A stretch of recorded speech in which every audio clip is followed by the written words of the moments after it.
না না। হ্যাঁ হ্যাঁ কি? আরে না, তুমি হ্যাঁ কাঁচাগোড়া থেকে যোগাযোগ করে নে। হ্যাঁ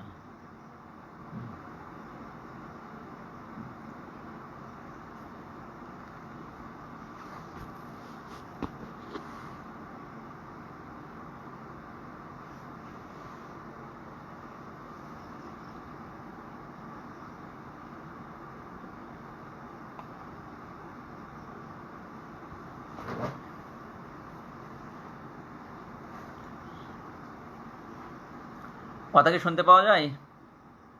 হুম। আগের দিন আমরা পড়ছিলাম তো an approach to A patient with joint pain. তা আজকে আমরা মেনলি পড়ব অ্যাবাউট রিউমাটয়েড আর্থ্রাইটিস। হুম। আজকে আমরা পড়ব অ্যাবাউট রিউমাটয়েড আর্থ্রাইটিস। এখন ধরো আমরা জানি কি রিউমাটয়েড আর্থ্রাইটিসটা কি আসলে, যে আমরা সবাই জানি যে রিউমাটয়েড আর্থ্রাইটিস হচ্ছে তোমার একটা হচ্ছে ইনফ্ল্যামেটরি পলিআর্থ্রাইটিস। কি বলেছি? যে রিউমাটয়েড আর্থ্রাইটিস হচ্ছে ইনফ্ল্যামেটরি পলিআর্থ্রাইটিস। এখন দেখো আমি তোমাদের একটা ডায়াগনোসিস যদি বলি, যেটা মনে রাখতে হবে যে 2010 এসিআর বা ইউলার ক্রাইটেরিয়া। প্রথমে পড়াচ্ছে কি যে হঠাৎ the diagnostic criteria of rheumatoid arthritis. এটা পরীক্ষা হঠাৎ তোমাদের জিজ্ঞেস করে, অনেক সময় তোমাদের রিটেনেও আসতে পারে যে হঠাৎ ডায়াগনস্টিক ক্রাইটেরিয়া। এখন হচ্ছে 2010 এসিআর অথবা EULAR criteria for the diagnosis of rheumatoid arthritis. এখন এখানে কয়েকটা পয়েন্ট আছে। প্রথমে হচ্ছে number and site of involve joint. কী বলেছি? Number and site of involve joint. এখন নাম্বার বলি, যেমন প্রথমে হচ্ছে যদি ওয়ান লার্জ জয়েন্ট হয়, ধরো এর আবার নাম্বারিং আছে, ওয়ান লার্জ জয়েন্ট তাহলে নাম্বার হচ্ছে 0। যদি একটা লার্জ জয়েন্ট ইনভলভমেন্ট হয় তাহলে নাম্বার হবে 0। যদি এমন হয় 2 to 10 লার্জ জয়েন্ট, 2 থেকে 10টা যদি লার্জ জয়েন্ট হয়, সেই লার্জ জয়েন্টগুলোর নামকে কি বললাম? 2 থেকে 10টা লার্জ জয়েন্ট, সেখানে পয়েন্ট পাবে সে 1। 2 থেকে 10 লার্জ জয়েন্ট, পয়েন্ট পাবে 1। সেই লার্জ জয়েন্টগুলোকে কি? সেই লার্জ জয়েন্ট হচ্ছে হাতে জলদি শোল্ডার অ্যান্ড এলবো, হাতের শোল্ডার এবং এলবো, এবং পায়ের হচ্ছে হিপ, নি এবং অ্যাঙ্কেল। এই কটা হচ্ছে লার্জ জয়েন্ট। তার মানে রিস্ট জয়েন্ট কিন্তু নট লার্জ জয়েন্ট। রিস্ট জয়েন্টকে লার্জ জয়েন্ট হিসেবে ধরা হয়নি। তাহলে কি বলেছি? প্রথমে আমি এখন আসছে যে নাম্বার এবং সাইট অফ জয়েন্ট ইনভলভমেন্ট, এর মধ্যে আছে 2। যদি একটা লার্জ জয়েন্ট হয় এটা 0। 2 থেকে 10টা যদি লার্জ জয়েন্ট ইনভলভমেন্ট হয় তাহলে হবে 0.1। এখন এই 2 থেকে 10টা লার্জ জয়েন্ট মানে সেই লার্জ জয়েন্টগুলো কী কী বলেছি আমি? হাতে হচ্ছে 2টা, একটা শোল্ডার এবং এলবো, আর পায়ে হচ্ছে হিপ, নি এবং অ্যাঙ্কেল। এখন 2 থেকে 10টা যদি লার্জ জয়েন্ট ইনভলভমেন্ট হয় 2 to 10 তাহলে হবে 1 পয়েন্ট।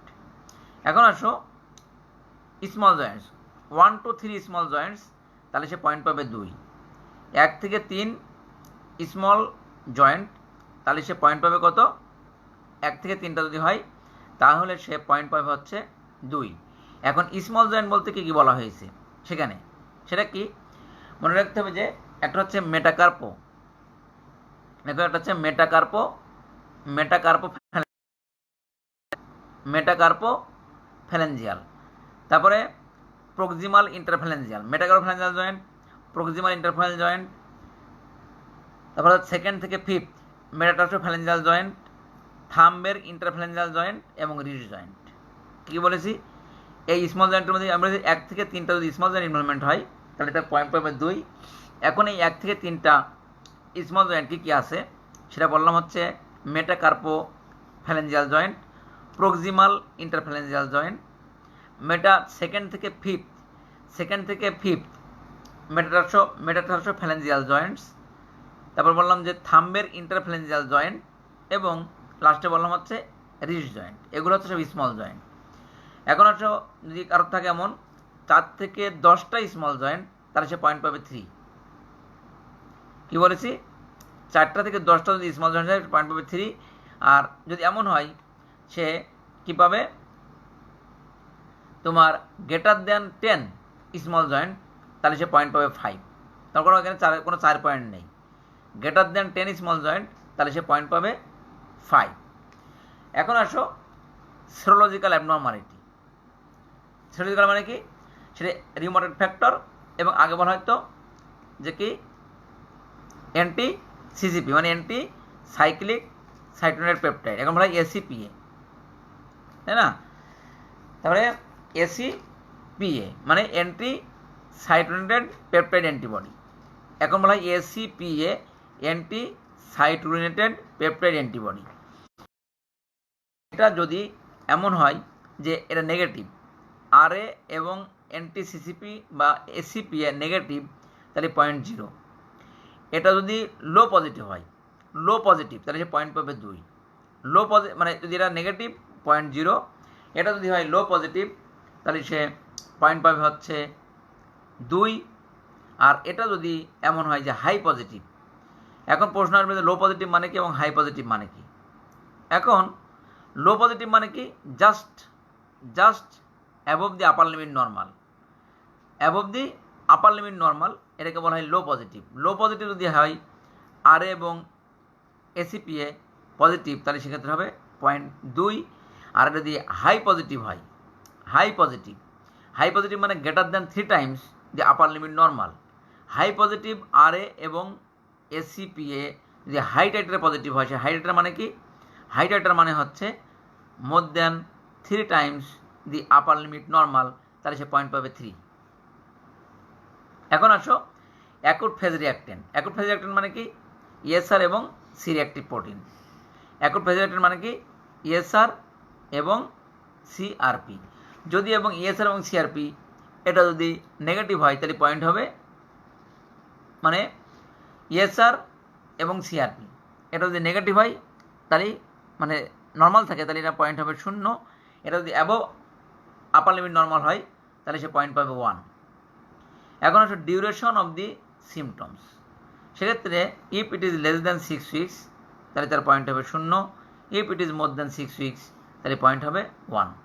তাহলে এই যে পয়েন্টগুলো হলো, এই পয়েন্টের মধ্যে যদি এমন হয় যে এটা মোর দ্যান 6 হয়, 6 or more, তাহলে it is compatible with the diagnosis of rheumatoid arthritis. It is compatible with the diagnosis of rheumatoid arthritis. এখন দেখো, তার মানে তোমাকে যদি বলি যে আমি বলেছি 6 পয়েন্ট, তাই না? এখন তোমাদেরকে আমি বলবো যে একটা রিউমাটয়েড আর্থ্রাইটিসের পেশেন্ট তোমার কাছে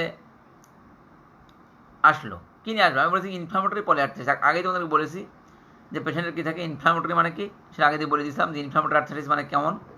আসবে আপনার কাছে মাল্টিপল জয়েন্ট পেন, বলবো আমার অনেকগুলো গিরায় ব্যথা, গিরা ফোলা আছে, হ্যাঁ, তারপরে এগুলো হচ্ছে আমি যখন cinema that is inflammatory in nature. এখন আমি তোমাকে বলি যে এখানে যেরকম একটা পেশেন্ট মাল্টিপল পলিআর্থ্রাইটিস নিয়ে আসলো, এখন হঠাৎ দি ডিফারেন্সিয়াল ডায়াগনোসিস অফ আমি আগে বললাম ডায়াগনোস্টিক ক্রাইটেরিয়া রিউমাটয়েড আর্থ্রাইটিস, এখন বলতে what is the differential diagnosis of rheumatoid arthritis. Differential diagnosis of rheumatoid arthritis মনে রাখতে হবে যে প্রথমে লেখো যে viral polyarthritis.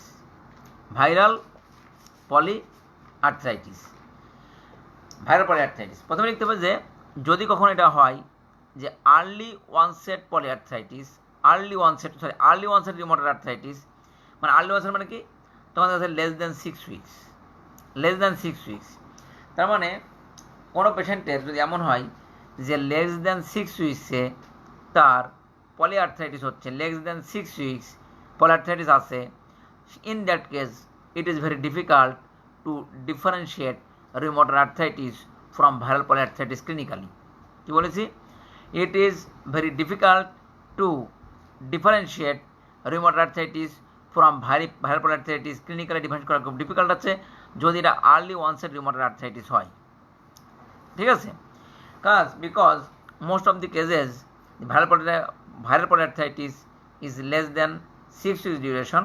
On the other hand, in case of the rheumatoid arthritis হয় আর্লি ওয়ানসেট, তাহলে এরকম হতে পারে লেস দ্যান 6 উইকস ডিউরেশন, যদি না পেশেন্টের other extra articular manifestations of rheumatoid arthritis না থাকে এক্সেপ্ট জয়েন্ট ইনভলভমেন্ট। যদি পেশেন্টের জয়েন্ট ইনভলভমেন্ট শুধু থাকে সেক্ষেত্রে যদি আর্লি অনসেট রিউমাটয়েড আর্থ্রাইটিস হয়, ইট is very difficult to differentiate clinically between rheumatoid arthritis and viral polyarthritis. কিন্তু যদি এমন হয় পেশেন্টের extra articular manifestations of rheumatoid arthritis আছে, তাহলে কিন্তু সেক্ষেত্রে এটা অত ডিফিকাল্টিস হবে না, কারণ ক্লু দেবে যে রিউমাটয়েড আর্থ্রাইটিস হওয়ার সম্ভাবনা আছে। এছাড়া আমরা বায়োকেমিক্যাল ইনভেস্টিগেশন করে আমরা কিন্তু সেরোলজিক্যাল ইনভেস্টিগেশন করে আমরা ডায়াগনোস করে ফেলতে পারি যে এটা রিউমাটয়েড আর্থ্রাইটিস অথবা রিউমাটয়েড আর্থ্রাইটিস না। এক, তাহলে আমাদের ইম্পর্টেন্ট ডিফারেন্সিয়াল হলো ভাইরাল পলিআর্থ্রাইটিস। এরপর মনে রাখতে হবে যে আমাদের আরেকটা important differential diagnosis is psoriatic arthritis. Psoriatic arthritis মনে রাখতে হবে, সোরিয়াটিক আর্থ্রাইটিস আমি তোমাদের ডিটেলস বলবো না, যে সোরিয়াটিক আর্থ্রাইটিসের ভ্যারাইটিস প্রেজেন্টেশন আছে, মানে ওরা 3-4 রকমের আর্থ্রাইটিস নিয়ে প্রেজেন্ট করতে পারে, ঠিক আছে। যেমন কি একটা হচ্ছে ইনফ্লামেটরি অলিগো আর্থ্রাইটিস, এটা হচ্ছে একটা হতে পারে, একটা হচ্ছে সিমেট্রিক্যাল পলিআর্থ্রাইটিস, একটা হচ্ছে শুধুমাত্র স্যাক্রাল আইলাইটিস, হতে পারে কি আর্থ্রাইটিস মিউটিলেন্স। এরকম বিভিন্ন ধরনের প্রেজেন্টেশন আছে of psoriatic polyarthritis, psoriatic arthritis. ঠিক আছে, আমি বলেছি এটাকে সিমেট্রিক্যাল পলিআর্থ্রাইটিস। যদি কখনো সোরিয়াসিসের পেশেন্ট সিমেট্রিক্যাল পলিআর্থ্রাইটিস নিয়ে প্রেজেন্ট করে, সিমেট্রিক্যাল, সেক্ষেত্রেও কিন্তু it is very much difficult to differentiate rheumatoid arthritis from psoriatic arthritis. এ প্রশ্ন আসতে পারে, মনে রাখতে হবে আমি বলেছি যে তুমি দেখো হিসেব করে যে in case of rheumatoid arthritis আমি বলেছিলাম যে ইউজুয়াল ইনভলভমেন্টটা কোথায়, বলেছিলাম proximal interphalangeal joint, metacarpophalangeal joint, metatarsophalangeal joint, এই জয়েন্টগুলোর নাম বলেছিলাম। কিন্তু মনে রাখতে হবে in case of psoriatic polyarthritis is usually involves DIP. কি বলেছি? Distal interphalangeal joint, distal interphalangeal joint. In case of psoriatic polyarthritis it usually involves DIP, DIP. মনে রাখতে হবে যে তাহলে ইউজুয়ালি রিউমাটয়েড আর্থ্রাইটিস ডিআইপিকে ধরে না, ইউজুয়ালি রিউমাটয়েড আর্থ্রাইটিস ডিআইপিকে ধরে না। তাহলে কীভাবে ডিফারেন্সিয়েট করবো? যদি সোরিয়াটিক পলিআর্থ্রাইটিস হয় it usually involves DIP, in case of rheumatoid arthritis it usually not involves DIP. একটা আমি বলেছি এক্সট্রা আর্টিকুলার ম্যানিফেস্টেশন থাকতে পারে। এখন হঠাৎ দিয়ে other extra articular manifestation of psoriasis, other extra articular manifestation of psoriasis, যেমন সোরিয়াসিস কী থাকবে? তাহলে সোরিয়াটিক স্কিন লেশন থাকতে পারে। In case of psoriatic arthritis there is may be presence of psoriatic skin lesion, but in case of rheumatoid arthritis এটা usually এটা কিন্তু থাকবে না। এখন আরেকটা হচ্ছে যে in case of psoriatic arthritis there may be family history of psoriasis, পেশেন্টের কিছুই নেই কিন্তু there may be family history of psoriasis, কিন্তু in case of rheumatoid arthritis এরকম ফ্যামিলি হিস্ট্রি থাকবে না। এক, অনেক সময় নেল চেঞ্জেস, আমরা জানি যে nail pitting, onycholysis, subungual hyperkeratosis, transverse ridge, এটা this are the manifestations of skin changes in rheumatoid in psoriatic arthritis. তাহলে there may be skin changes in psoriatic arthritis, যেটা usually absent in rheumatoid arthritis. তবে এটা বলে রাখি যে সবসময় এমন হতে পারে যে স্কিন লেশন হয়েছে তারপরে সোরিয়াসিস হতে পারে। অনেক সময় হতে পারে স্কিন লেশন এবং আমার আর্থ্রাইটিস মে ডেভেলপ সাইমালটেনিয়াসলি। অনেক হতে পারে patient develop skin lesion several years after development of the arthritis. তার মানে একটা পেশেন্ট শুধু আর্থ্রাইটিস আছে, there is no skin lesion, এটা ইন্ডিকেট করে না যে পেশেন্টের সোরিয়াটিক আর্থ্রাইটিস হবে না, কারণ তার সোরিয়াসিস নাই, ফ্যামিলি হিস্ট্রি অফ সোরিয়াসিস নাই। কারণ কি অনেক সময় আর্থ্রাইটিস ডেভেলপ হওয়ার অনেক বছর পরেও স্কিন লেশন চলে আসতে পারে। সেই জন্য আমি বললাম যে রিউমাটয়েড আর্থ্রাইটিসের একটা important differential diagnosis is psoriatic arthritis, psoriatic polyarthritis. তবে কী বলেছিলাম যে ওখানে স্কিন লেশনের কথা বললাম, স্কিন লেশন সোরিয়াসিস থাকবে, এখানে রিউমাটয়েড আর্থ্রাইটিস থাকবে না। তারপর কী বলেছিলাম সোরিয়াসিসে কী হবে? Usually family history of psoriasis থাকতে পারে, ওখানে থাকবে না। সোরিয়াসিস বলেছিলাম নেল চেঞ্জেস থাকতে পারে, ওখানে থাকবে না। Psoriasis usually involves the DIP joint, but rheumatoid arthritis DIP usually ধরে না। তাই ডিফারেন্ট বলে ফেললাম। এখন তোমাদেরকে আমি বলবো যে হঠাৎ দিয়ে মনে করো তোমাকে আমি বলি যে হঠাৎ দিয়ে extra articular manifestations of rheumatoid arthritis, এটা তোমাদের ইম্পর্টেন্ট। হঠাৎ দিয়ে extra articular manifestations of rheumatoid arthritis, এখন বলো যে এমন একটা হয়েছে যে রিউমাটয়েড আর্থ্রাইটিস ধরে না, তোমার এমন কোনো সিস্টেম নাই, এমন কোনো সিস্টেম নাই যে রিউমাটয়েড আর্থ্রাইটিস ইনভলভ করে না। এখন আমরা যদি বলি যে প্রথমে আমাদের ডেভিডসনের যে একটা বক্স আছে, ডেভিডসনের বক্স তোমরা ওখান থেকেও পড়ে ফেলতে পারো যে হঠাৎ the extra articular manifestations of rheumatoid arthritis. এখন সেখানে ধরো আমরা বলতে পারি যে যেমন পেশেন্টের কী হতে পারে, যেমন আমি বলি যে একটা আমি বলবো যে যেমন ধরো স্কিনে কী হতে পারে, হঠাৎ স্কিন চেঞ্জেস। আমি একটা বললাম, তোমাকে বললাম যে আমি আমি আমি ওইভাবে না বলতে পারলাম, এটা বললাম যে হঠাৎ skin changes in rheumatoid arthritis, skin change. এখন স্কিন চেঞ্জ কী হতে পারে, ধরো আমি জানি রিউমাটয়েড আর্থ্রাইটিস কিন্তু ভাস্কুলাইটিস করতে পারে, vasculitis. Rheumatoid arthritis is a secondary cause of vasculitis, secondary vasculitis, cause of secondary vasculitis. যেমন কি আমাদের তোমরা হয়তো এত ডিটেলস এখন পড়বা না, কিন্তু একসাথে বড় হয়ে জানতে পারবা যে ভাস্কুলাইটিস দুই ধরনের, একটা প্রাইমারি এবং সেকেন্ডারি। প্রাইমারি আছে যেমন কি আমরা বলি যে large vessel vasculitis, medium size vessel vasculitis, small vessel vasculitis, মানে ইনফ্লামেটরি ব্লাড ভেসেলস। প্রাইমারি মানে কোনো ডিজিজের ব্যাকগ্রাউন্ডে হয় না, কিন্তু there are some secondary vasculitis that causing, there are some diseases that causing secondary vasculitis, মানে ওই ডিজিজটাই ভাস্কুলাইটিস করে। যেমন RA, SLE, systemic sclerosis, dermatomyositis, polymyositis যত আছে সগরেন সবই সেকেন্ডারি ভাস্কুলাইটিস করতে পারে। তা যাদের সেকেন্ডারি ভাস্কুলাইটিস হয় তাহলে কী হয় জানো, এদের কী হয় নেল ফোল্ড ইনফাক্ট, ডিজিটাল গ্যাংগ্রিন এগুলো হয়। কী হয়, যেহেতু তার ভাস্কুলাইটিস হচ্ছে তাহলে কী হবে, এগুলো এই ভেসেলগুলো ধরে, ডিজিটাল ভেসেলগুলো ধরে, তাহলে কী হবে তার নখের মাথায় কী হবে, তার নেল ফোল্ড ইনফাক্ট হবে বা আলসারেশন হয়ে যাইতে পারে একটা। আরেকটা হচ্ছে কী করে যে আমি তোকে বলি যে রিউমাটয়েড নোডিউল, স্কিনের কী হতে পারে রিউমাটয়েড নোডিউল। রিউমাটয়েড নোডিউলের কেন হয়, এটা দুটো কারণে হয়। একটা হচ্ছে যে এত মনে রাখার দরকার নেই, তবে রিউমাটয়েড মনে রাখা নোডুলার লেশন হবে। কোন জায়গায় হবে, particularly on the extensive surfaces of the hand, extensive surface of the arm, এইসব দিকে হবে। রিউমাটয়েড করতে হবে extensive surface of the arm হতে পারে, আর হতে পারে কোথায় লাংসে হয়, অনেক সময় কোথায় হয় লাংসেও হতে পারে, লাংস। তাহলে মনে রাখতে হবে যে যদি কোথায় হয়, যে ইউজুয়ালি হয় extensive surfaces of the arm এবং কোথায় হবে লাংস, এগুলোতে হতে পারে। এটা হচ্ছে স্কিনে গেল। এখন তোমাদেরকে আমি যদি বলি যে আর কোথায় হতে পারে, আই ইনভলভমেন্ট, লেখো আই ইনভলভমেন্ট। ওই আমাদের ডেভিডসনের মধ্যে আছে আই ইনভলভমেন্ট, সেটা হতে পারে এপিস্ক্লেরাইটিস, স্ক্লেরাইটিস, দেখো ইউভিআইটিস, ক্যারাটোকনজাংটিভাইটিস সিকা। কী হইতে পারে, এপিস্ক্লেরাইটিস, স্ক্লেরাইটিস, ইউভিআইটিস এবং ক্যারাটোকনজাংটিভাইটিস সিকা। এখন আসো যে এটা হচ্ছে আই ইনভলভমেন্ট, এটা হচ্ছে লাং ডিজিজ। লাংসের মধ্যে কী হইতে পারে, আমরা বলতাম যে লাংসের কী হইতে পারে, একটা হচ্ছে প্লুরাসি হইতে পারে, প্লুরাল এফিউশন হইতে পারে, তারপরে কী হইতে পারে ব্রঙ্কিওলাইটিস হইতে পারে, প্লুরাসি, প্লুরাল এফিউশন, তারপর হচ্ছে ব্রঙ্কিওলাইটিস, ফাইব্রোজিং অ্যালভিওলাইটিস, এগুলো হতে পারে।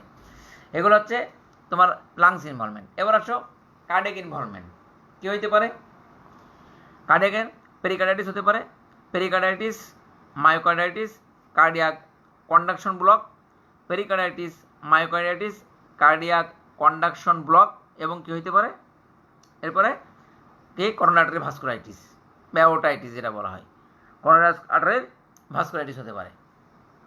এগুলো হলো তোমার কি ইনভলভমেন্ট, একটা হচ্ছে কার্ডিয়াক ইনভলভমেন্ট।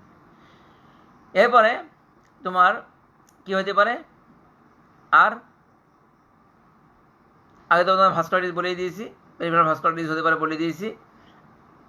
এটাকে কী হতে পারে অনেক সময় also may involve the kidney, there is, যদিও এটা রিয়াল ইনভলভ দ্য কিডনি, তবে দেয়ার ইজ চান্স অফ কি ফোকাল গ্লোমেরুলোনেফ্রাইটিস, ফোকাল গ্লোমেরুলোনেফ্রাইটিস করতে পারে। আবার অনেক সময় as a part of treatment that may also involve the kidney, মেথোডোজের সেটা রিয়াল ইম্পেয়ারমেন্ট করতে পারে, ঠিক আছে, সেটা ডিএমআরডি যখন ইউজ করবে তখন বলা হবে। তার মানে it use rarely involve the kidney, মনে রাখতে হবে rarely rheumatoid arthritis rarely involve the kidney, তবে it may produce focal glomerulonephritis in some cases এবং সামটাইমস দেয়ার ইজ রিয়ারমেন্ট as a part of treatment হতে পারে।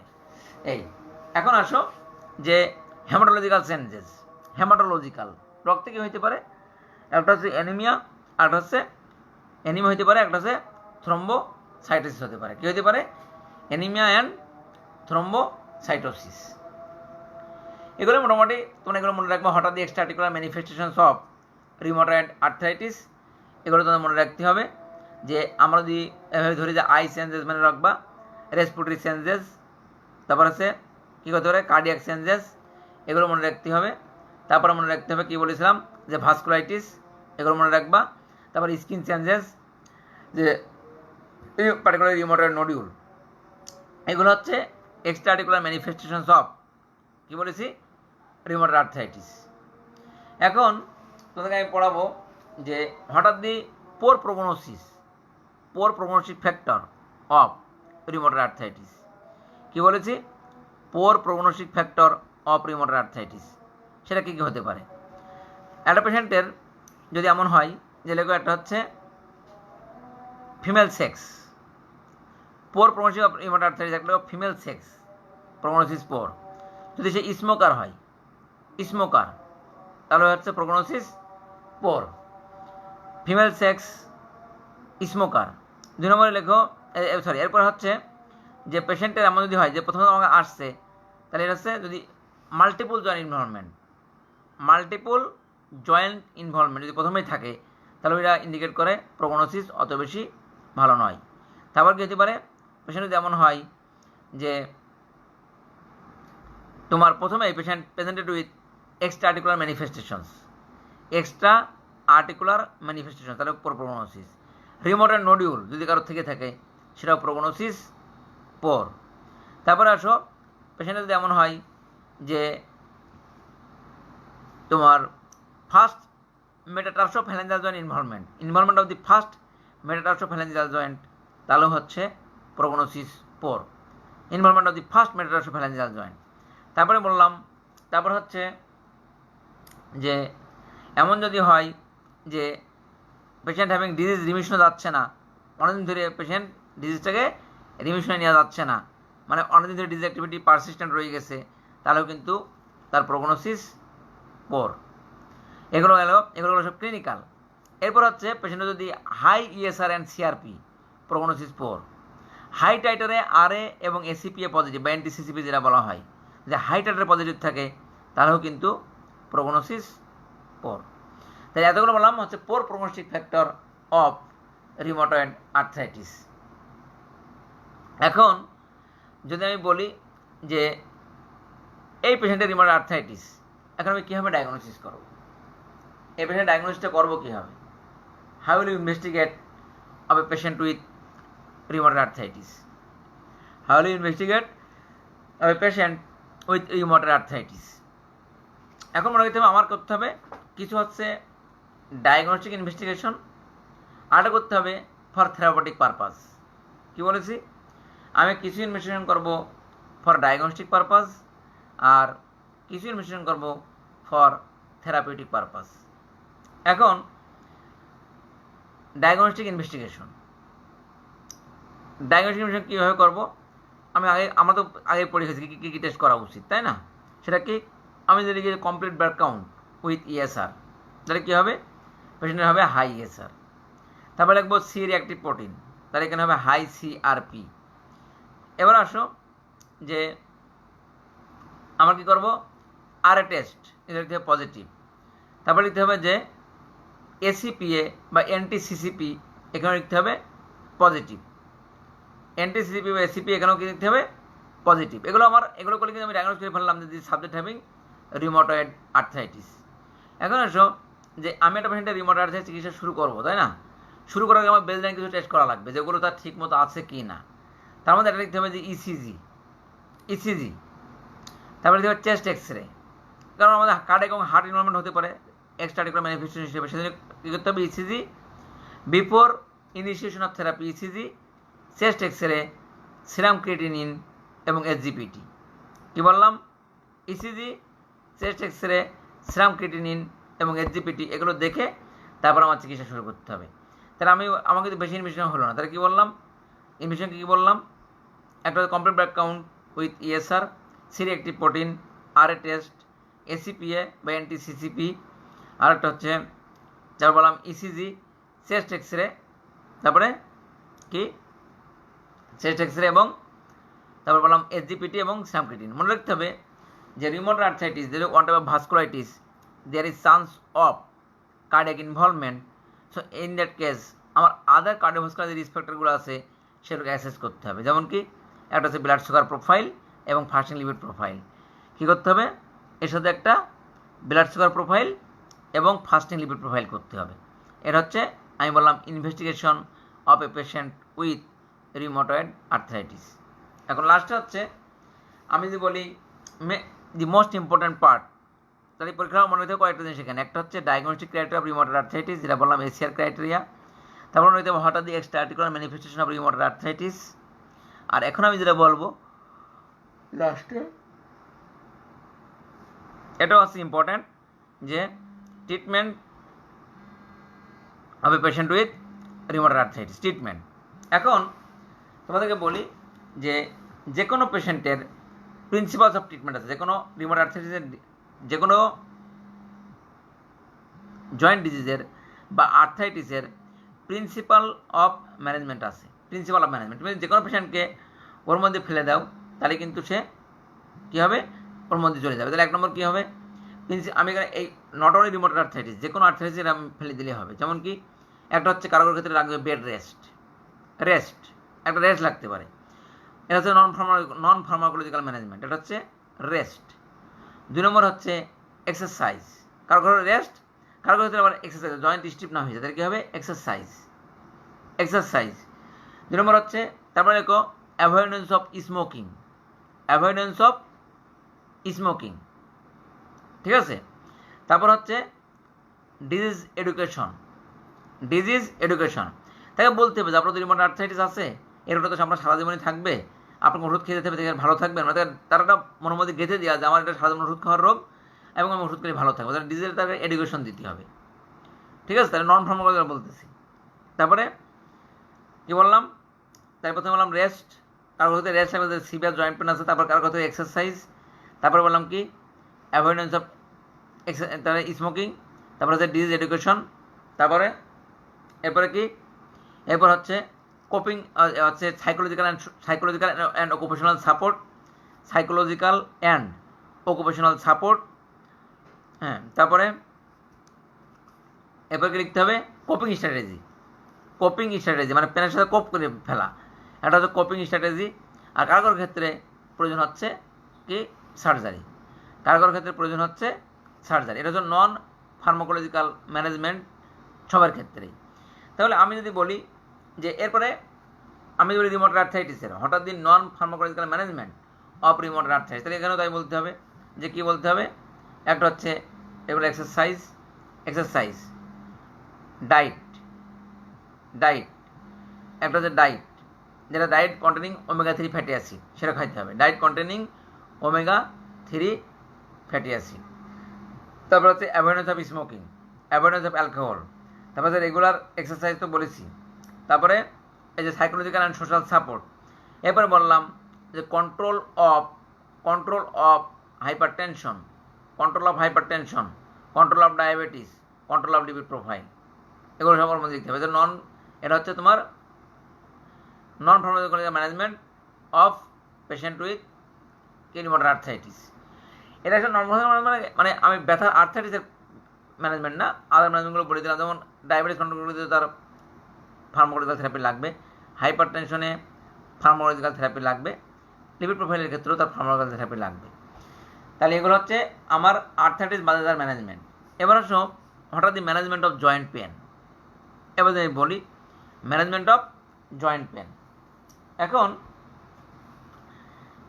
দেখো যে প্রথমে আমি তোমাকে বলি যে আমাকে কিন্তু পেনটাকে রিলিভ করতে হবে, রিলিভ অফ পেন। আমার এখানে 3টা ড্রাগ ইউজ করবো, আইদার একটা হচ্ছে NSAID, দেখো একটা কয়েকটা আছে, একটা হচ্ছে NSAID, তারপর হচ্ছে স্টেরয়েড, 2 নম্বর হচ্ছে স্টেরয়েড, আর 3 নম্বর হচ্ছে যে disease modifying anti rheumatoid drugs, DMARD। কী বলেছে? Disease modifying anti rheumatoid drug. তাই আমি বলেছি একটা NSAID, একটা হচ্ছে স্টেরয়েড, আর হচ্ছে DMARD, মানে disease modifying anti rheumatoid drug. এখন প্রশ্ন হচ্ছে যে ধারণা করা হয়তো আগে বলা হয়তো যে আমরা কারোর ক্ষেত্রে আমরা কি শুরু করতে পারি, NSAID শুরু করতে পারি, কারোর ক্ষেত্রে আমরা স্টেরয়েড শুরু করতে পারি, NSAID শুরু করতে পারি, স্টেরয়েড শুরু করতে পারি। তবে যদি কারোর সিভিয়ার আর্থ্রাইটিস থাকে, সিভিয়ার পেন থাকে, কোনো গাইডলাইন রিকমেন্ড করতেছে প্রথমে আমরা স্টেরয়েড শুরু করতে পারি কত করে, 30 মিলিগ্রাম করে শুরু করতে পারি, 30 মিলিগ্রাম। তারপর আমরা গ্রাজুয়াল ট্যাবলেট করবো কত, 30 মিলিগ্রাম, 30 মিলিগ্রাম থেকে 20 থেকে 12.5, 10, 7.5 এবং 5। এই স্টেরয়েড শুরু করার পর আমরা কীভাবে শুরু করবো, প্রথমে 30 মিলিগ্রাম, তারপর আমরা শুরু করবো 20, 12.5, তারপর 10, 7.5, তারপর হচ্ছে 5। আমরা এটাকে ট্যাপার করতে করতে উইদিন 3 মান্থস আমরা স্টেরয়েডটাকে উইথড্র করবো। আমি বলছি স্টেরয়েডের কথা বলেছি, কিন্তু স্টেরয়েড কীভাবে উইথড্র করবো সেটা বলতেছি। স্টেরয়েড কীভাবে শুরু করবো, কীভাবে উইথড্র করবো। প্রথমে বলেছি রিলিফ অফ জয়েন্ট পেন, সেক্ষেত্রে আমরা কি ইউজ করতে পারি, একটা বলেছি যে কি, যে একটা হচ্ছে তোমার NSAID, একটা হচ্ছে স্টেরয়েড, একটা হচ্ছে disease modifying anti rheumatoid drugs DMARDS, এর মধ্যে হচ্ছে নন বায়োলজিক্স, একটা হচ্ছে বায়োলজিক। ঠিক আছে, এখন DMARD কি আছে, এখন DMARD ওটা আমি আসিনি, এখন স্টেরয়েড আমি বলেছিলাম কত করে শুরু করবো, 30 মিলিগ্রাম করে। এরপর আমরা চলে যাবো 20 মিলিগ্রামে, 20 মিলিগ্রাম থেকে 12.5, 10, তারপর হচ্ছে 7.5। এভাবে গ্রাজুয়ালি রিডাকশন করতে করতে আমরা উইদিন 3 মান্থস আমরা এই স্টেরয়েডটাকে উইথড্র করে ফেলবো। ঠিক আছে, কোনো গাইডলাইন বলছে না প্রথমে তুমি NSAID দাও, ইফ জয়েন্ট পেন রিলিভ না হয় তখন আমি কী করবো, স্টেরয়েড যোগ করবো। এখন প্রশ্ন হচ্ছে মনে রাখতে হবে steroid is used as a bridging therapy. কী বলেছি, ব্রিজিং থেরাপি। কেন স্টেরয়েড ইউজ করা হচ্ছে, তোমাকে আর একটা কথা বলছি, আমি বললাম NSAID স্টেরয়েড, বললাম DMARD। মনে রাখতে হবে কোনো পেশেন্টের রিউমাটয়েড আর্থ্রাইটিস ডায়াগনোসিসের সাথে সাথেই as early as possible you have to start DMARD। কী বলেছি, একটা পেশেন্টের রিউমাটয়েড আর্থ্রাইটিস ডায়াগনোসিসের সাথে সাথেই তোমাকে DMARD শুরু করতে হবে, সাথে সাথেই। এখন তাই আমি বললাম স্টেরয়েড, এই DMARD কাজ করতে সময় লাগে 2 to 3 মান্থস। কি, এই স্টেরয়েড কাজ করতে সময় লাগে কি, 2 to 3 মান্থস। সেই জন্য তোমাকে কী করতে হবে, এর মধ্যে স্টেরয়েড দিতে হবে। কেন, টু অ্যাক্ট অ্যাজ এ কি ব্রিজিং থেরাপি। এখন আমি তোকে বলি যে তুমি যে কোনো NSAID ইউজ করতে পারো, যেমন আমরা ইউজ করি ইন্ডোমেথাসিন, তারপর হচ্ছে ন্যাপ্রোজেন সোডিয়াম, এগুলো ইউজ করতে পারি NSAID হিসেবে। এখন আমাদের প্রশ্ন হচ্ছে যে এখন কী বলতেছিলাম, যে NSAID গেল, স্টেরয়েড গেল, এখন হচ্ছে DMARD। তোমরা লেখো যে হোয়াট আর দ্য DMARDs, কোন DMARD আমরা ইউজ করি। DMARD একটা হচ্ছে মেথোট্রেক্সেট, তারপরে সালফাসালাজিন, মানে DMARD used in rheumatoid arthritis, সেটা লেখো।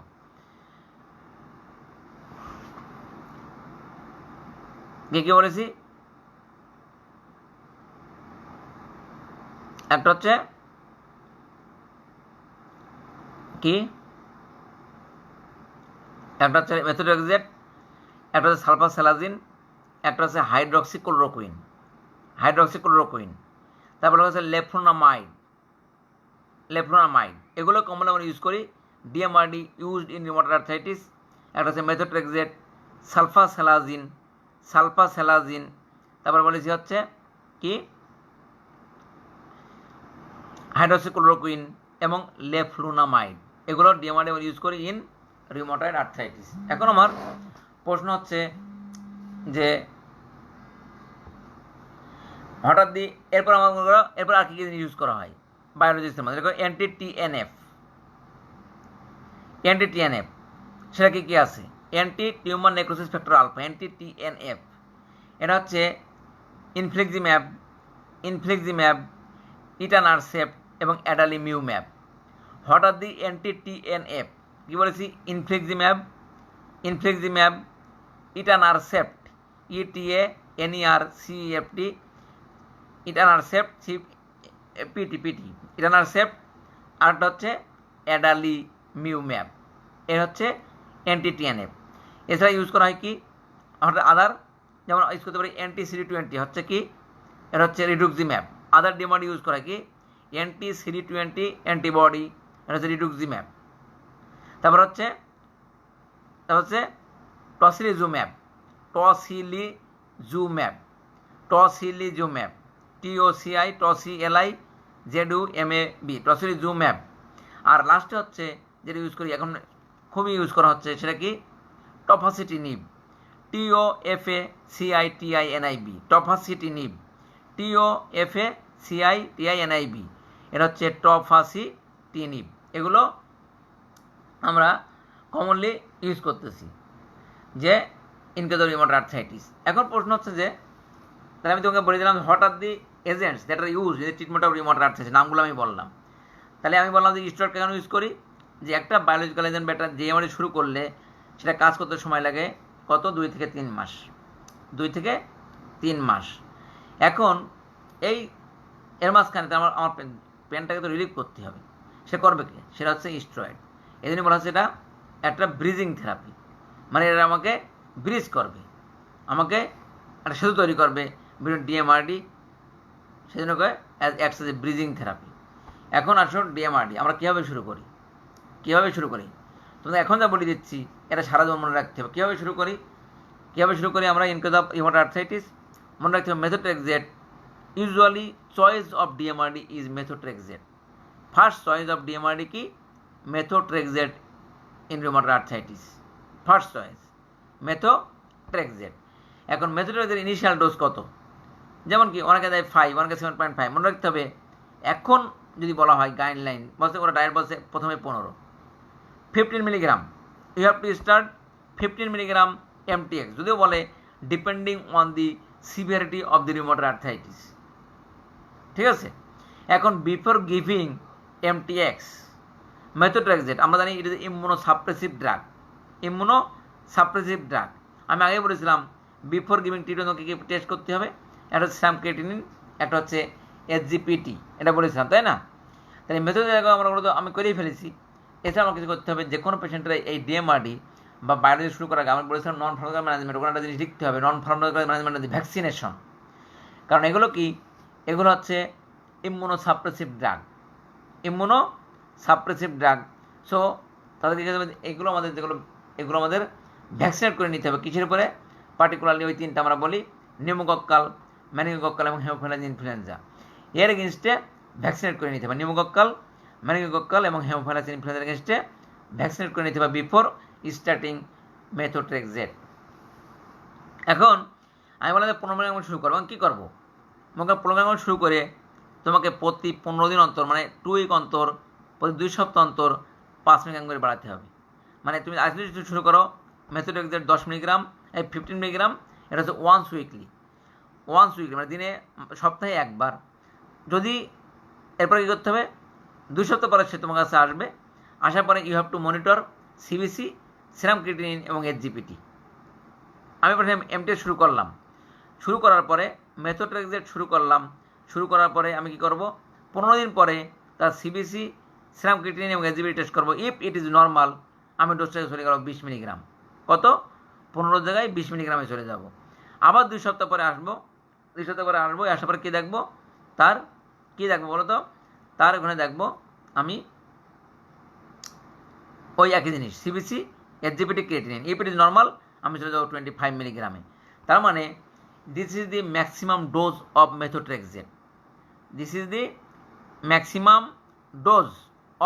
মেথোট্রেক্সেট, ঠিক আছে। তার মানে যে আমি মেথোট্রেক্সেট ম্যাক্সিমাম 25 মিলিগ্রাম। এখন এই পেশেন্টের কতটুকু রেসপন্স আমি জানি না, কিন্তু আমরা রাখবো না, ডিজিজ অ্যাক্টিভিটি রাখতে চাই না। সেদিন কী করবো, 15 মিলিগ্রাম দিয়ে শুরু করবো, আমি 1 মাসের মধ্যেই আমি চলে গেলাম 25 মিলিগ্রামে। এখন এই 25 মিলিগ্রাম ডোজে থাকা অবস্থায় আমি 3 মাস ওয়েট করবো। আমি কী করবো, 2 থেকে 3 মানে আমি 3 মাস অ্যাটলিস্ট এই ডোজে চলবে 25 মিলিগ্রাম উইকলি মেথোট্রেক্সেট। কোনো পেশেন্টে যদি মেথোট্রেক্সেট দেওয়া হয় তাহলে আমার তার সাথে কী দিতে হয়, ফলিক অ্যাসিড দিতে হয়, ফলিক অ্যাসিড। তার মানে কোনো পেশেন্ট যদি মেথোট্রেক্সেট উইকলি একবার পাই, আগে বলা হয়তো যদি সে শনিবারে MTX খায়, রবিবারে সে ফলিক অ্যাসিড 5 মিলিগ্রাম খাবে, কিন্তু এখন বলা হচ্ছে যে না, MTX যদি শনিবারে সে খাই 15 মিলিগ্রাম, তাহলে শনিবার বাদে সপ্তাহের বাকি 6 দিন সে ফলিক অ্যাসিড 5 মিলিগ্রাম প্রতিদিন নেবে। এটা গেল। এখন দেখা গেল যে তুমি তো ফলো আপ করবা, যে আমি যে একটা এমটিএস দিয়ে দিলাম, সে তো 3 মাস ধরে খাইতে আছে, তাই কিন্তু রেসপন্স হচ্ছে কি হচ্ছে না। তাহলে তা এই এমটিএক্স যে রেসপন্স করতেছে না সেটা কীভাবে বোঝা যাবে? সেটার রেসপন্সের দেখার সূত্র হচ্ছে যে ফলো আপে, সেটা হচ্ছে ডিজিজ অ্যাক্টিভিটি স্কোর, এটাকে বলে ড্যাশ স্কোর, ড্যাশ 28 স্কোর। কী বলেছি? ডিজিজ অ্যাক্টিভিটি স্কোর, সেটা হচ্ছে ড্যাশ 28 স্কোর, এই স্কোর।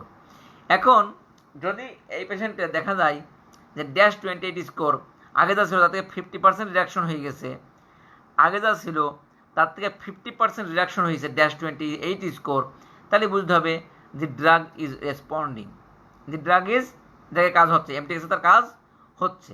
আর যদি দেখা যায় না ড্যাশ 28 স্কোর তার মোর দ্যান 50%, তার এখনও 50% বেশি কমে নাই, 50% কম কমেছে, তাহলে হতে হবে এটা খুব একটা কাজ করতেছে না। এখন সেক্ষেত্রে তোমার অপশন কি? In that case you can switch to biologics চলে যেতে পারো, অথবা you can add another DMARD with methotrexate, এটা করতে পারো, অথবা you can switch from one DMARD to another DMARD. তার মানে কি? আমি একটা পেশেন্টের এমটিএসের 25 মিলিগ্রাম দিলাম, 25 মিলি দেওয়ার পরে আমি 3 মাসের ফলো আপ করলাম। কীভাবে ফলো আপ করবো? By DAS 28 score. তার মধ্যে কতগুলো পয়েন্ট আছে, সেখানে অনেকগুলোই আছে। যেমন একটা হচ্ছে নাম্বার অফ সোলেন জয়েন্ট, এই তোমাদের লেখা লাগবে না এতগুলো ডিটেলস, যে আমরা ড্যাশ 28 স্কোর করি যে কীভাবে করি। একটা হচ্ছে number of সোলেন joint, number of tender joint, এটা করি। তারপরে কীভাবে করি? তারপরে ইনফ্লামেটরি মার্কারগুলো দেখি, এসআর সিআরপি। তারপর হচ্ছে একটা হচ্ছে পেন, কী হবে?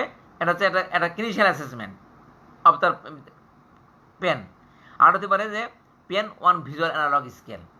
এগুলো দিকে আমরা ড্যাশ 28 স্কোর করি। তা আমরা যখন এই স্কোরটা করলাম, যদি দেখে যে আমার আগের থেকে ওর 50% রিডাকশন হয়ে গেছে, more than 50% reduction of pain হয়ে গেছে, কমে গেছে সিমটমস, তাহলে বুঝতে হবে ড্রাগ রেসপন্ড করতেছে, আমরা কন্টিনিউ করতে থাকবো।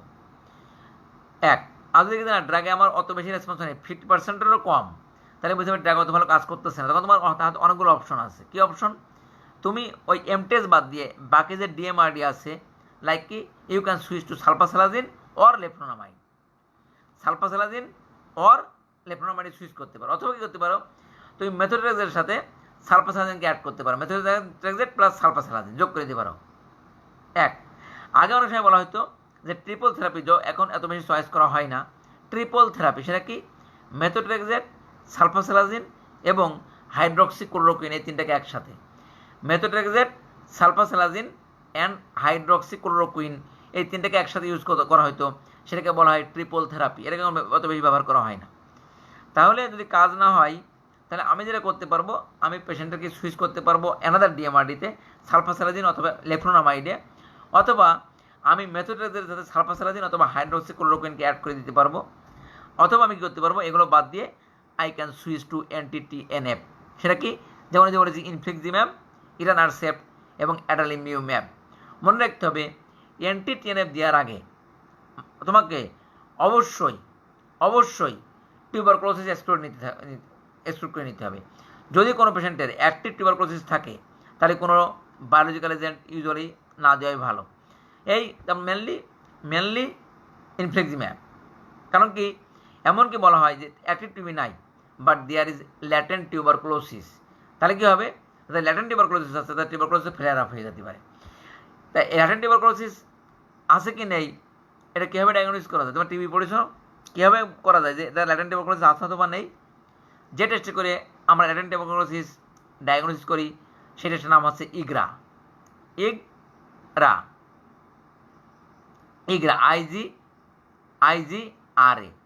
ইগরা। এটা হচ্ছে কি, ইন্টারফেরন গামা রিলিজ আছে, এটাতে আমরা ডায়াগনোসিস করি যে তার ল্যাটেন্ট টিউবারকুলোসিস আছে কি নেই। যদি ল্যাটেন্ট টিউবারকুলোসিস থাকে, তাহলে NTTNF ইউজ করা যাবে না, সেজন্য আমরা ওকে তোমার আগে থেকে দেখি তার ল্যাটেন্ট টিউবারকুলোসিস আছে কি নেই বিফোর কমেন্সিং NTTNF থেরাপি। এখন এগুলোই হচ্ছে mainly management of rheumatoid arthritis. আমি মনে করি যে তোমার তো অনেক বেশি বলে ফেলেছি, তো কমনলি মনে রাখতে হবে হঠাৎ যদি diagnostic criteria of rheumatoid arthritis, extra articular manifestation of rheumatoid arthritis, how will you investigate, what are the DMRD that is used in rheumatoid arthritis, এবং what are the biological agent, এগুলো মনে রাখলে মোটামুটি হয়ে যাবে। যদিও এত ডোজ ক্যালকুলেশন তোমাদের প্রয়োজন নেই, একটু বলে দিলাম। এই কয়টা জিনিস মনে রাখতে হবে। Diagnostic criteria of rheumatoid arthritis, এক। Extra articular manifestation of rheumatoid arthritis, তার মনে রাখতে হবে ইনভেস্টিগেশন। আরেকটা মনে রাখতে হবে যে কোন কোন ডিএমআরডি রিউমাটয়েড আর্থ্রাইটিস ইউজ করা হয় অথবা কোন কোন বায়োলজিক্যাল এজেন্ট ইউজ করা হয়। এখন তোমাদের কোয়েশ্চেন থাকলে বলো, দেখি।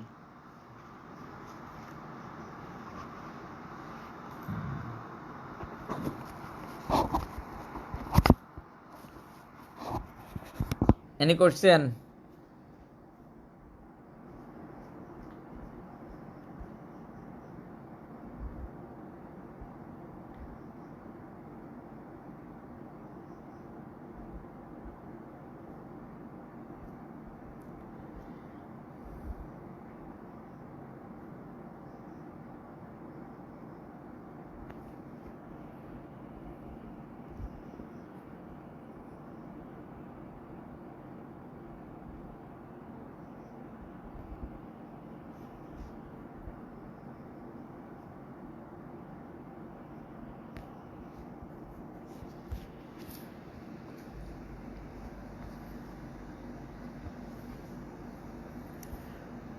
কোয়েশ্চেন থাকলে বলো, কোনো কোয়েশ্চেন আছে কি?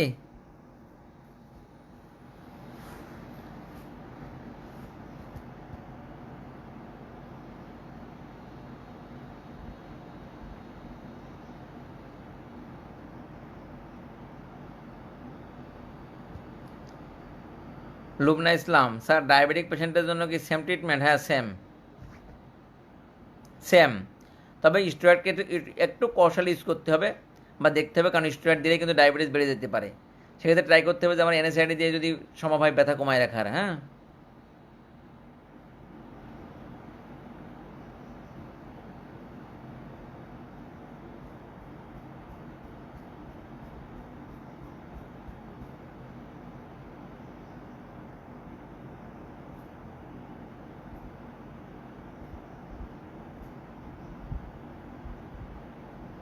কোনো কোয়েশ্চেন নাই তাহলে নাকি?